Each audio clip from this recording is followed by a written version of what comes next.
Welcome back. It's Lach and Raph. And as always, we are on a mission to dramatically improve the health and fitness of Australia's business executives and leaders, which is why we're going after one of the biggest topics in our space, which is sleep. Now, it's so big that it actually needs to get broken into two parts. So the first part today, we're going to be talking about all the reasons why. We're going to zoom out why you need sleep, why it's important, what happens if you don't get enough of it. And then in part two, we're going to give you our protocols that we use to get our clients sleeping better and obviously feeling a lot better.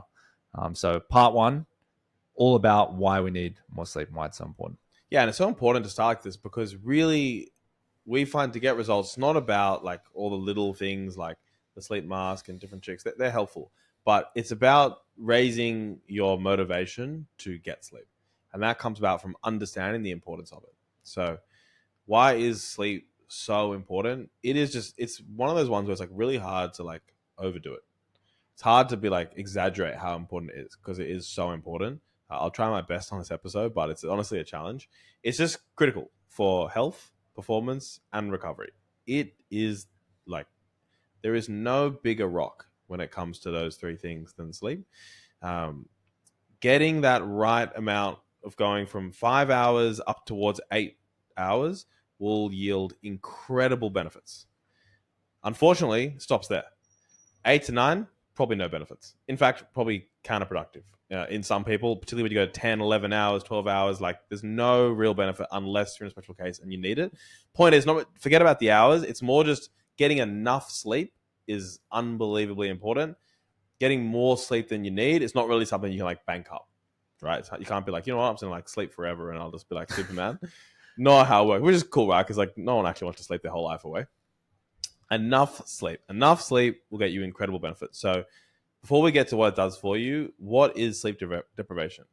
Sleep deprivation, if I was to like break it down as simple as possible, it's getting less sleep than you need to function optimally. And that is going to be different for everyone. So typically we'll say anything less than 7 hours a night is almost definitely sleep deprivation. For a very small amount of people, it might not be, but for most people it is. It's like 95% of people. Yeah. Yeah, and then, 7 hours for me works really well. But if I, with my same genetics, started to train 3 hours a day for like this crazy marathon thing, all of a sudden 7 hours might become like sleep deprivation for me because I'm like doing all this extra work during the day. I need the extra recovery. So the amount for you might be a number right now. That number can change over time.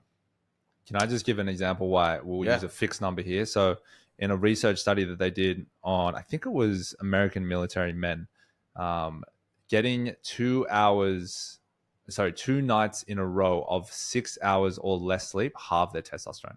2 nights in a row. How many nights in a row have some people slept with 6 hours or less? Probably for years. Yeah.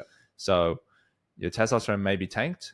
Well, that's how sensitive your body is to not enough sleep, is it will halve your testosterone, which is your vitality, which is your energy, which is strength, libido, all that sort of stuff for men and women from just 2 nights in a row, bad sleep. Yeah, I mean, it's instant. That's the thing about sleep. Instant. It's instant. It's instant losses in all those things. And also it's instant gains. Yes. Like you're mentally more alert, you train, but all those things get better the next day. Now, if you've had 20 years of sleep deprivation, then all the problems are not fixed with one night's good sleep. But some things are better the next day. That's what's so awesome about it, is that it is better. And then when we're talking about these hours, we're talking about time actually asleep. So for most people, you're at around like 90%.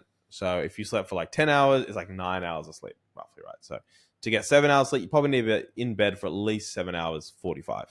But some people are down to like 80%.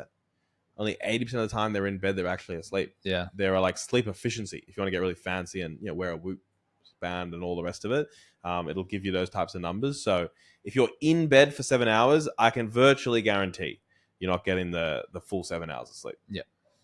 And that's why we want to work on that as well, which we'll get to in the next episode. So what does sleep do for you? So first one, in terms of the fitness and health, which is obviously our focus here, growth hormone and recovery.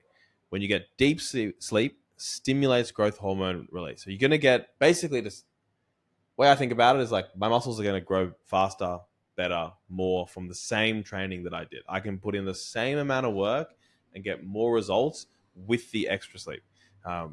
Why do my kids sleep like 12 hours, right? They go to bed before me, they wake up hours after me, because they're growing, right? They're getting bigger, brain's growing, bones are growing, So they're going to sleep more. No kid is like, bro, it's hustle and grind. I sleep like 5 hours a night. I guess. No kid does that, right?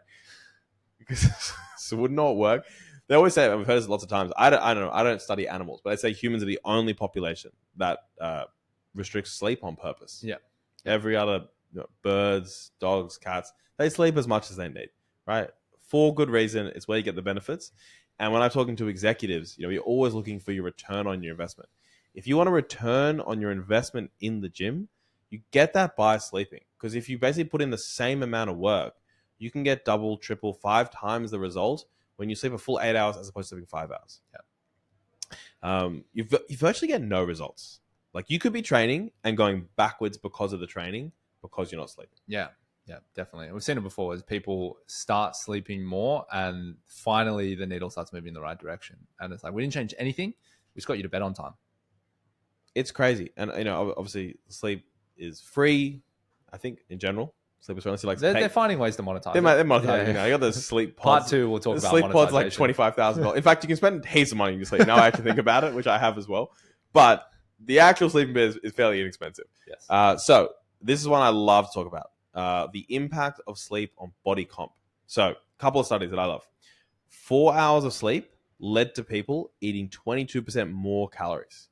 So basically going from like regular sleep down to 4 hours sleep, people ate 22% more. Partly because you're awake longer, right? Extra 4 hours to eat. But also it messes with your hunger hormones. 22% is so much more food to eat. We talk about, you're trying to lose weight or gain weight. So maybe you want to gain some muscle. You might eat 10% more than what you need. So eating 22% more than what you were eating before, and most people are already overeating from before, you're talking about instant fat gain, right? Weekly, non-stop fat gain. So you can virtually guarantee, cut your sleep short, probably going to eat more of the wrong foods. Another example, they had one group sleep around 8.5 hours a night. Basically as much sleep as they wanted. Another group was restricted to no more than 5.5 hours. And that's where the average was in that population. They were tracking the sleep.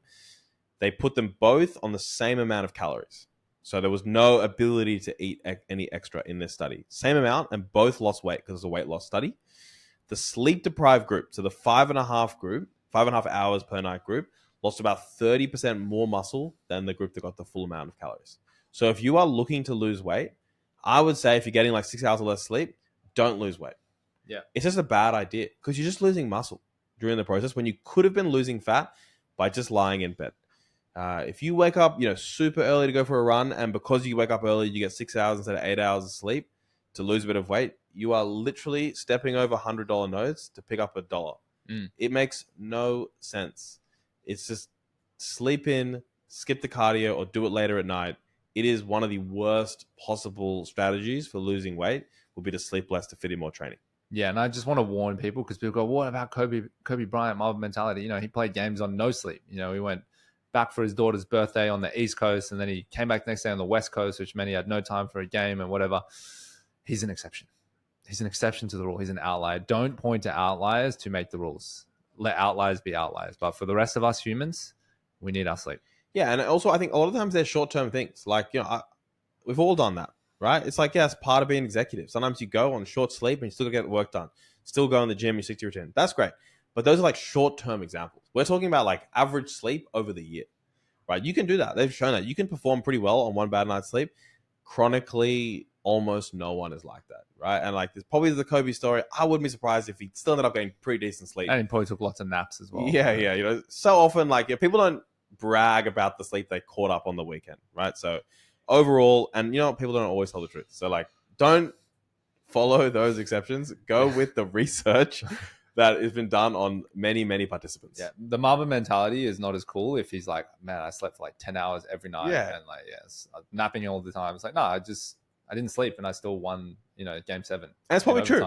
Probably true, right? Yeah. Probably true. But it just leaves out the other part. He left the bit where he was sleeping really well and became the best basketball player for the 10 years before that. Yeah. Right? So really, really bad for everything to do with training. Increased body fat, muscle loss, reduced effectiveness of gym training. That is what you can expect by cutting your sleep short. When it comes to fat loss, I actually think sleep is one of the best weapons you have. And if you've done a diet, you actually know it can actually get more difficult to get really good night's sleep, which is why it becomes really challenging long-term on a diet. But if your goal as an executive is weight loss, I would start with sleep, then get to the rest. Yeah, and one thing I would mention for executives, which is probably a non-physical benefit, is it helps with emotional regulation. So like that famous saying we've said it before, go and sleep on it, or like, hey, just give it a night's rest, come back the next day, maybe think about it differently. The reason that famous is saying and why it works is because during the process of the different stages of sleep is your brain actually removes inflammation out of the body. It consolidates memory, it consolidates new skills, and it also removes that inflammation, which is to do with emotional regulation. So literally you are more in control of your emotions the better slept you are. And you just know if you're short on sleep, you're also short-tempered, right? You just like don't have the patience, you don't have the focus, you snap at people. And so that's why sleep is so important, especially from a cognitive and high performance perspective from an emotional standpoint. So many things with sleep you need to be doing. Obviously, we're going to go into part 2, how to get better sleep. But definitely talking about this, I'm excited to get a night's sleep after this. And yeah, as always, guys, thank you so much for tuning in. And we'll speak to you all on the next episode. Thank you for tuning in to today's episode. If you want to get the information in this episode and more, you can download the 30-day health optimization blueprint, which is all the tools and tactics that we use with our clients every day for 30 days. We'll deliver you an email in your inbox. Just head to lockerroomgym.com/blueprint to get the emails. That's lockerroomgym.com/blueprint.